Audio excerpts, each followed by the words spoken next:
Hello, আসসালামু আলাইকুম। আশা করি আপনারা সবাই ভালো আছেন। আম আজকের আমি যে বিষয়টাতে আপনাদের সাথে আলোচনা করতে চাচ্ছি, সেটা হলো মার্চেন্ডাইজিং প্রফেশন। শব্দটা আসলে সবাই শুনেছেন। এই শব্দটির সাথে সবাই পরিচিত অনেকে, এবং আজকে আমি যে বিষয়গুলো নিয়ে কথা বলবো, সেটা যারা জানেন তাদের জন্য না।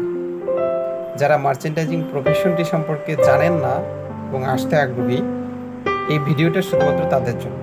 তাই যারা জানেন তারা কষ্ট করে এটা দেখবেন। এই মার্চেন্ডাইজিং প্রফেশনটি মূলত পোশাক তৈরি থেকে পোশাক বিপণন পর্যন্ত প্রায় সব ক্ষেত্রেই স্বচ্ছ ধারণা থাকার জন্য একটি পেশা। বাংলাদেশে তৈরি পোশাক শিল্পে যেমন বৈদেশিক মুদ্রা আছে, এবং বাংলাদেশের আরএমজি সেক্টর থেকে যেই পরিমাণে বৈদেশিক মুদ্রা আসে, সেটির বেশিরভাগটাই এক্সিকিউশনের সবচেয়ে বড় অবদান হচ্ছে মার্চেন্ডাইজিং। বর্তমান বাংলাদেশে প্রায় কয়েক হাজার টেক্সটাইল কারখানা রয়েছে।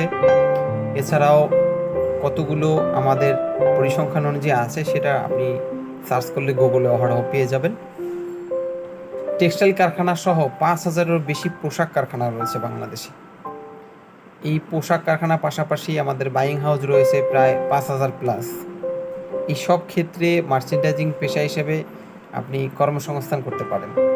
আপনি গার্মেন্টস সেক্টরেও মার্চেন্ডাইজিং প্রফেশনে পেশা হিসেবে সেটেল করতে পারেন। বাইং হাউসে আপনি মার্চেন্ডাইজিং প্রফেশনকে পেশা হিসেবে সিলেক্ট করতে পারেন। এটা ডিপেন্ড করে আপনি কাজের পরিবেশটা কেমন চান। আপনি যদি ফ্যাক্টরিতে কাজ করতে চান, সেক্ষেত্রে আপনার জন্য অসংখ্য কাজ থাকবে, আপনি শুরুতে কাজ শেখার অপরচুনিটিও থাকছে।